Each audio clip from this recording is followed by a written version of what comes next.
welcome back to the Elyse DeLucci Show, episode 74. We're here in my living room on the Upper East Side.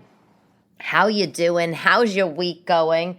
It's Wednesday. I'm recording this a day late because I have just been so busy with work and the kids and Fact of the day. Potato chips cause weight gain more than any other food. How depressing is that? Because kettle chips are so good. You know the extra crunchy ones? Oh my God, the Cape Cod ones. Sometimes when I go to, there's this sandwich place that I like, which I never go because I always gain 10,000 pounds when I get a sandwich from there. Potbelly, they're a chain in Manhattan. I think they started in Chicago. They sell a potato chip in there that's so delicious called Zaps. It's like the Cape Cod chips. If you ever see Zaps, you got to get them. They're amazing. Anyway, but Harvard University did a study, and they said that more than 120,000 people found that potato chips were to blame for all of their weight gain over a course of 4 years. If you ate tons of chips, people gained a little under 2 pounds. And the things that make it so fatty are obviously all the frying and the salt and all the preservatives they put in the chips, but second and third on the list of other fattening foods are sodas and unprocessed meats. Great, which we're saying is cold cuts, of course. But I know that. I'm embarrassed to say, or I may be proud to say, I don't know, it depends who's listening, that I gave up cold cuts for like 10 years. I did. I only got back into them a couple years ago, which is disgusting. Like so I got back into doing yoga. Yeah, no, you know what? I got back into bologna. Like that's literally what happened to me. I used to preach to all my friends, cold cuts, they're horrible. You shouldn't eat them. It's fake meat. It makes you break out. They're oily. It's disgusting. You feel so heavy and bloated after. And then one day I was walking by the deli counter and I got really turned on. So that was the end of that. Speaking of gaining weight, I have some depressing news. So I was making hot coffee for a while every morning, because I'm just exhausted with the kids and everything that I'm, doing. So working, the pandemic, homeschooling, 2 kids, 8 classes each, 8 Zoom calls, but God forbid they use the same link for the Zoom call for the day. No, so each kid had 8 separate links, 16 links a day just for the kids. Forget about my meetings. Oh, please. And then I'm doing my stand-up, and then you got to feed the kids. They got to eat, you got to cook. So that's fun. But when it started to get a little warmer out, I was like, you know what? Let me go to Dunkin' Donuts and get an iced coffee. Fine. So I do an iced coffee. I get almond milk, a sugar in it, just to make it a little sweet. Because I can't drink it black. I tried. I just, sugarless and black, I can't. So Dunkin' Donuts has the wake-up wraps, right? Which are just this little tiny tortilla with a little egg and a little cheese. And I'm thinking, you know what? Those had to be healthy. They have to be healthy. There's nothing in them. It's not an Egg McMuffin. There's not hollandaise sauce or whatever that delicious sauce is in a McMuffin. There's no Canadian bacon. It's a little mini tortilla, and inside a little egg, and which looked almost like, I don't know, an egg patty, but it looked good. It looked healthy. And a little piece of cheese. What harm could this do? So for the last 2 months, I've been having 2 wake-up wraps because one is not filling. I've been having 2 wake-up wraps at Dunkin' Donuts 5 days a week. I can't even believe what I'm saying because I just want to die. I just did this with a Starbucks white chocolate mocha coffee. I was drinking a white chocolate mocha coffee from Starbucks for 4 months. Next thing I know, I'm like 35 pounds heavier, and I struggled to get the weight off. So anyway, I put on a pair of pants. They're like my battle-tested pants. You have the same kind of pants. It's like these are the pants that I've had for the last 20 years that tell me if I've gained or lost weight. Like, screw a scale. Who needs a scale? You just need your battle-tested pants, I think these are like a size 6. And I know that if I could get in these pants, zip them up and button them, and they're not super tight, like I wouldn't wear them anyway, but if they're not super tight, then I'm good. But I know if I get them on and the zipper doesn't go up, I know mom has been eating a little too much. You know what I'm saying? So I put the pants on. I forget zippering. I can't even pull them up. Like I can't, like they go up halfway up my ass, and I'm struggling. So just yesterday, I'm like, what am I doing wrong every day? How did I gain weight? I'm doing more shows. I'm walking more. I don't understand. I go on Dunkin' Donuts website. Just wanted to check the nutritional facts of the wake-up wraps. And guess what? 13 grams of fat each. So that means every day, every morning, I have been consuming 26 grams of fat for the last 2 months. And then I'm wondering why I have a newfound layer of thick, fat skin all throughout my body. And here's the thing. As you know, as we talk all the time, I don't even really care so much about my weight. It's just like it's not something that really like keeps me up at night. A lot of women, they get all verklempt. The only thing I hate about gaining weight is that my face gets chubby and my waistline. But I hate them. If my face stayed thin, I'd probably be a big house, you know? So anyway, hold on. You know what? I knew it. Here I am. I have a mini Pellegrino bottle of water from somewhere that I just was, and I took it home because I didn't drink it because that's the kind of person I am. And I'm shaking it all around in the cab, and of course I just open and explodes everywhere, all over my leopard carpet. Anyway, I don't really care so much about the gaining of the weight. It's like in the sense of unless it's making me feel bad. Unless I feel sluggish, unless I put on the battle-tested pants and they can't even go up, or my face looks like, a giant balloon, then. But I was disappointed. And the name of the wrap's a wake-up wrap. I mean, I've told you, I'm a marketer's dream. I'm just believing any old thing. So, yeah, that's that. They're banned.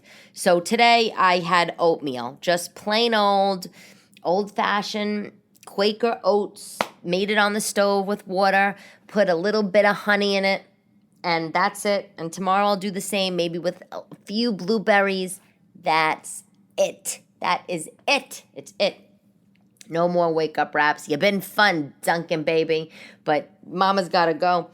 I mean, and I probably should have known anything that costs $2 for $2 probably isn't really that healthy for you, but I thought I was really splashing out. I was kind of getting excited about that, my morning trip to Dunkin' with the wake-up wraps.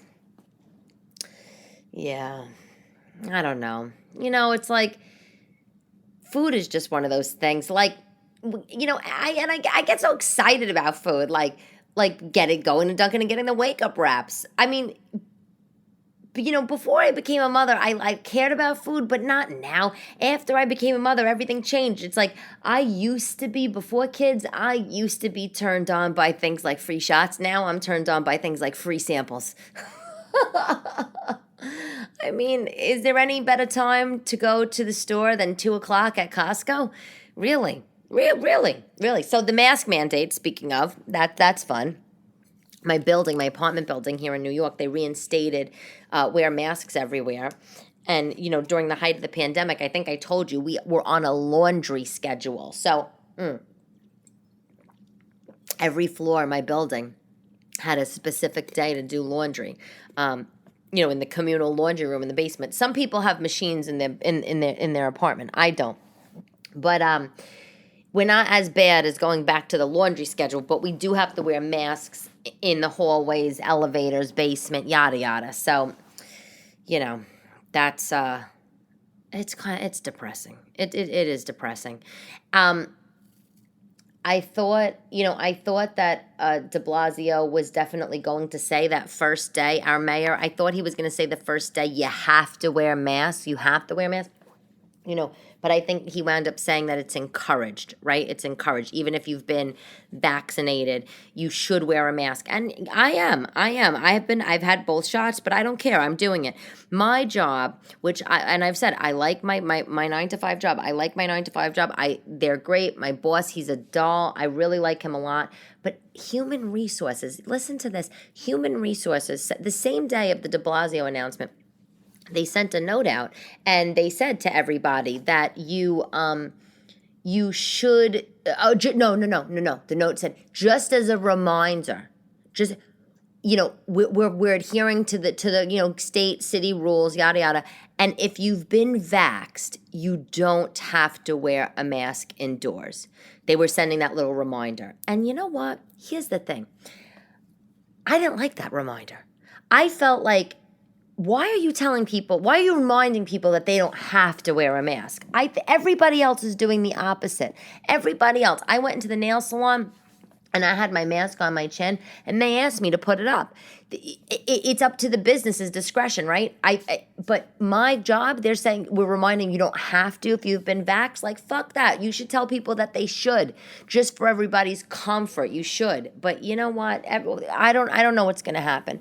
I do know that I say it all the time on this podcast, and I'm going to stick to my guns, that us employees have a lot more leverage than we think we have in this day and age. And if you want to stay home from work and work from home, you definitely should be able to. They're having this. There's the big runoff of employees. Everybody's going places that gets better benefits and this and that. But I don't want to repeat myself.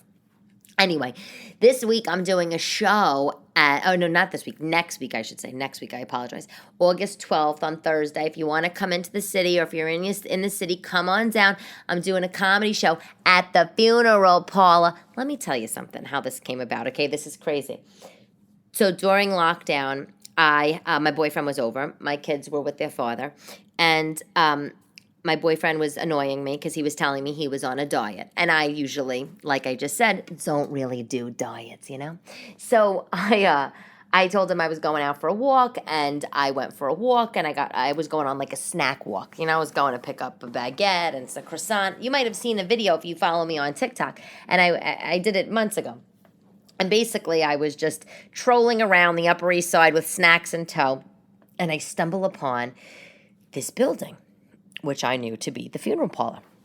And I hear gorgeous symphony music coming from outside the building, and there's a whole smorgasbord of snacks lined up on big catering tables outside. And I was like, what's this? And I start talking to the guy, and I pull out my phone, and I'm doing a TikTok, like a real nutter. And they tell me that it's their winter symphony, and they do these community events once a quarter. And long story short, I posted the TikTok thing. It went viral. And then the president of the funeral parlor calls me up, and he says, we would love for you to do a comedy show at our funeral home. We really like you on social media. We would like to do our events, our summer quarterly community event focused around comedy. And I said, fabulous. And every quarter they do something within the arts. So anywho, I put the whole thing together, and I'm so excited about the show. And it's free, and there'll be refreshments if you want to come. It's on Thursday, I think at like 6 or 6:30 on Madison Avenue. This place is so fabulous. Everybody has been waked there. Joan Rivers, Jackie O, JFK, the Notorious B.I.G. Zarin, Bobby Zarin, literally everybody has been waked there. I'm 1 minute away from negotiating my discount, for when it's my time, because that's the only place. I tell my ex-husband, if I die, knock on wood. Oh God, there's no wood around. I don't want to die. I found it. I told my ex-husband, because I trust him. He's like the only person I trust, which maybe I should have stayed married to him. Whatever. I tell him, listen, I say, dollface, if something happens to me, make sure I'm waked at Frank Campbell Funeral Parlor on Madison Avenue. Thank you. I will have nothing less. He's like, okay, Elyse. So, anywho, we're doing the show at Frank Campbell. I put together a great lineup of comics, and the show's getting some press. On Monday, I have a TV interview with an affiliate station, Scripps, big media company, and They are doing a quick interview with me in 60 markets around the country. So unfortunately not New York. So that kind of stinks, but that's okay. And they're just going to talk to me about being a stand-up comic in New York during the pandemic, and also doing the show in the most unlikely place, the funeral home. And you know what? I'm just going to have to tell them. I'm happy because I'll be performing in front of a live audience. Ha ha! Pun intended. New York City's not dead, but I think it's going to be just so great. And I love how open-minded this funeral parlor is, saying, come have a comedy show in here. I mean, why not? Why the hell not? In other news, I became a friar. I'm now a friar at the Friars Club. That's exciting. Hopefully we'll put on, they do shows there. Hopefully we'll have some shows there one of these days. But the Friars Club is so cool. I think I told you about it. There's a Barbra Streisand room, and it's all this old building and in Midtown, and everything, it's wood and glamorous, and all these old showbiz people. Who's a Broadway producer who and here, and I was talking to this guy. He's the touring producer of Stomp and a few other Broadway shows. So he doesn't produce the shows when they're in New York on Broadway. He just produces the tours that go around the country. And and he was older. He's maybe in his 70s. Just talking to him was so interesting. Like, what makes you get into that? How do you get into that line of work? I'm always interested in people's stories. So yeah, the Friars Club, baby. That's the big times. The Babs room, and Jerry's a friar, and I just couldn't be more delighted. So that's great. You gotta come. You come for a drink. We'll have a drink at the Friars Club. Most of these private clubs in New York, you have to spend a certain amount of money each quarter. You might have to do the same thing here, but I'm a working performer, so I get a little bit of I think I get a little discount or something. So I don't know. We'll see about that.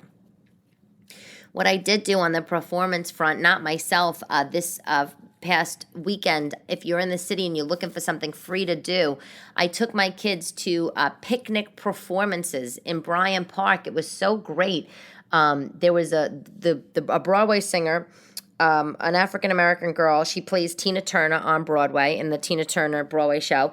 And she had put together a show in Bryant Park. It was like 2,000 people there, everyone outside, totally free. You got to bring your vaccine card, so FYI on that. And it was great. It was great.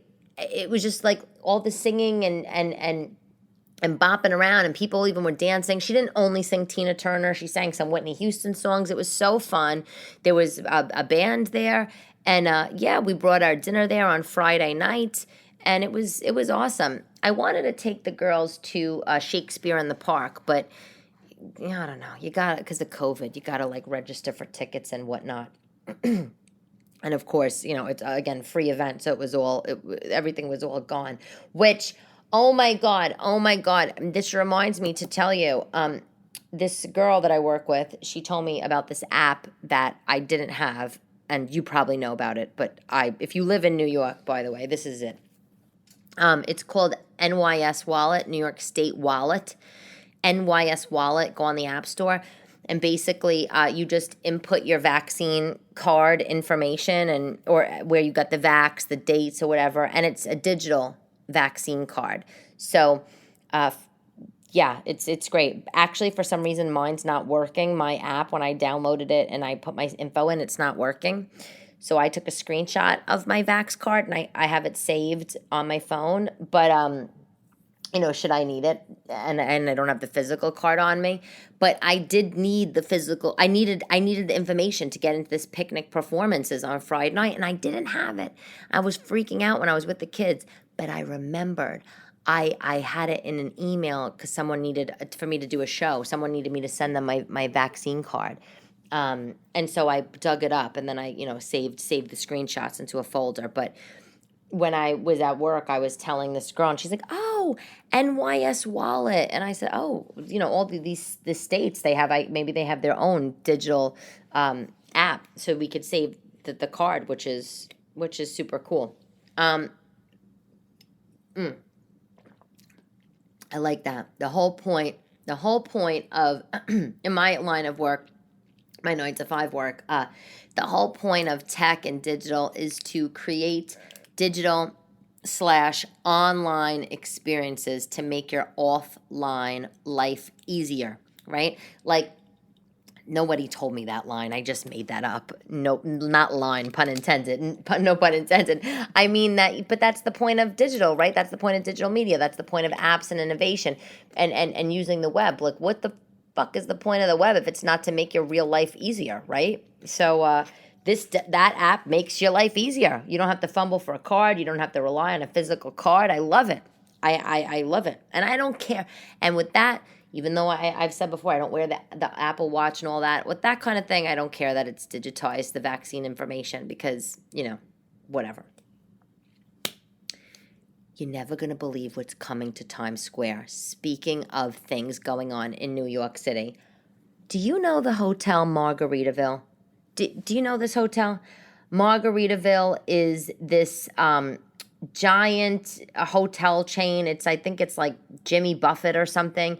They're all, hold on, let me pull it up. They're like around, okay, Margaritaville. They're around. Hold on, where is it? I just had it. Hold on. Okay, yeah. So they're all over the place, right? It's their own.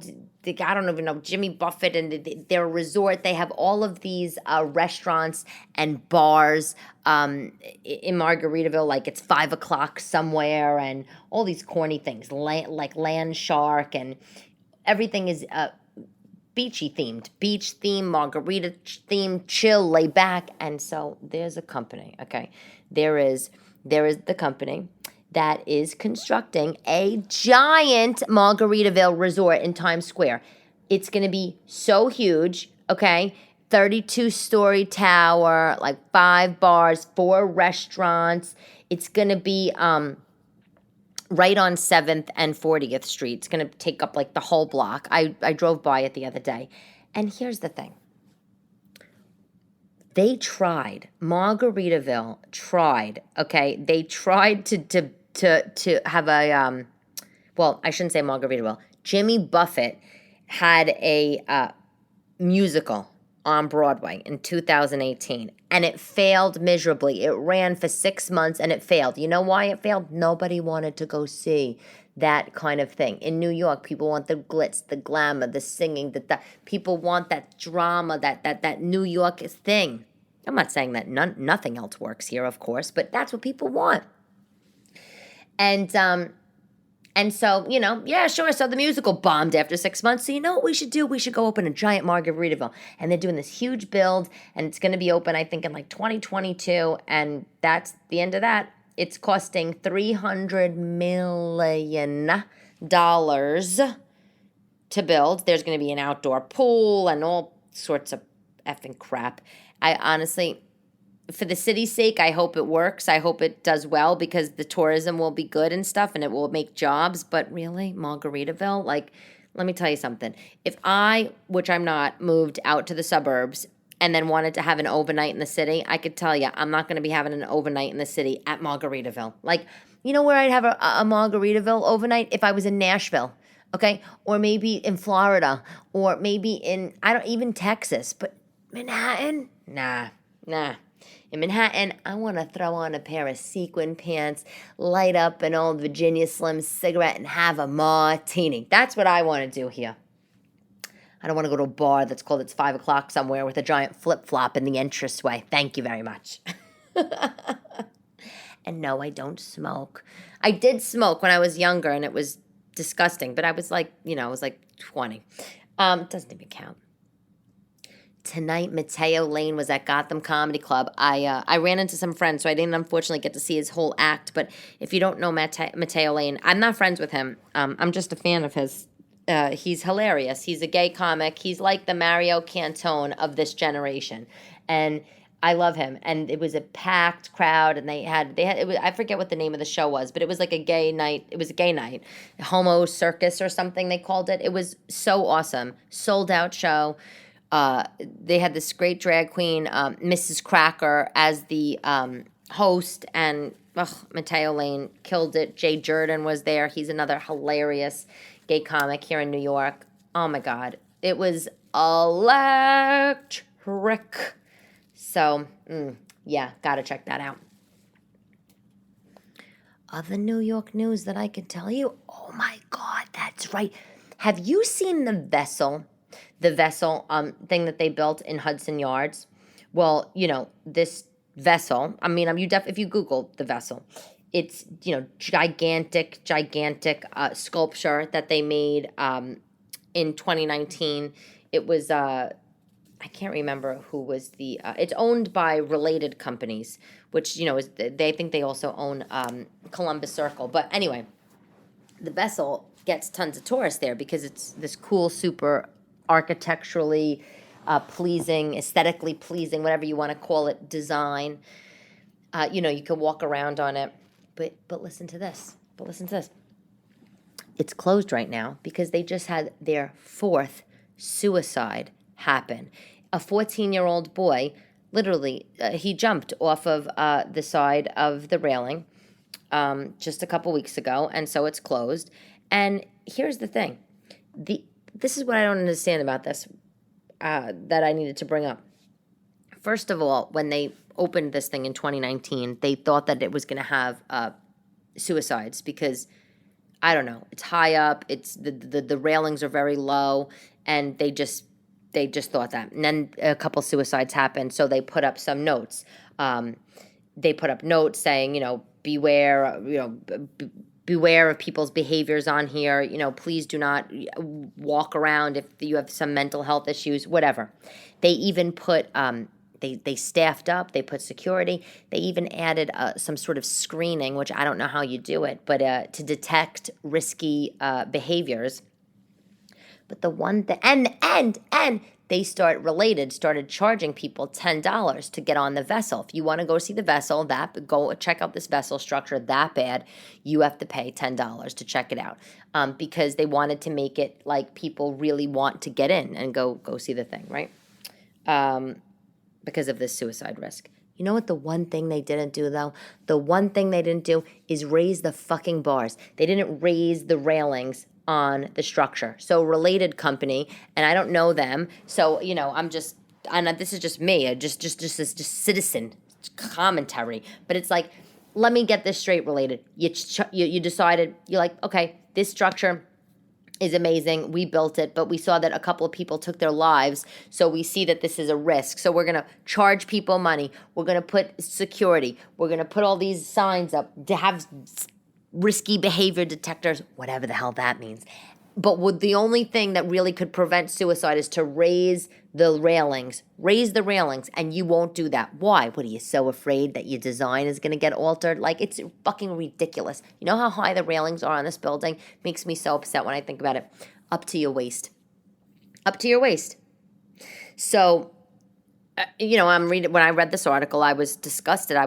My stomach turned. I couldn't even believe this, because it was like, why would you do everything but the one thing that will prevent people from jumping off this thing? And then, as I'm reading through this article, they're saying that young people, which I had no idea, young people, and by the way, the 4th suicide, did I say it's a 14-year-old boy? Young people tend to, it's a statistic, in fact, young people tend to, the people that take their lives, and when they're young, they tend to make the decision impulsively, which is really, scary. Really, really scary. But if they're in this, I guess, funny mental state, and they're not feeling so great, and they are in an area where that's an option, they just go, right? They just go. And I was so upset to hear. So the vessel is now closed. But related companies just put out a statement saying, we're actually probably going to close it down for good. We're going to close it down for good. They said, we did everything we can to prevent the suicides, but they keep happening. So unfortunately, we're probably going to have to close it. So it's like, let me get this straight. You did everything that you thought you could, except the one thing that would actually prevent the self-harms. It took so long to build this thing, so expensive to build this thing, and you're not actually going to take every single step to make sure that it doesn't happen. Instead, you rather just close up shop and said, we tried everything. Is that not fucking ridiculous? Honestly, you could read the article. I think I saw it on Curbed. It made me so angry. We build these things in the city. They take up all sorts of precious road space and road works and all this sort of shit going on. And now we're like, we had some tragedies and we're closing up shop just because people don't want to alter the design. I mean, I'm saying the same thing over and over again because I'm so annoyed about it. I'm so annoyed. Right.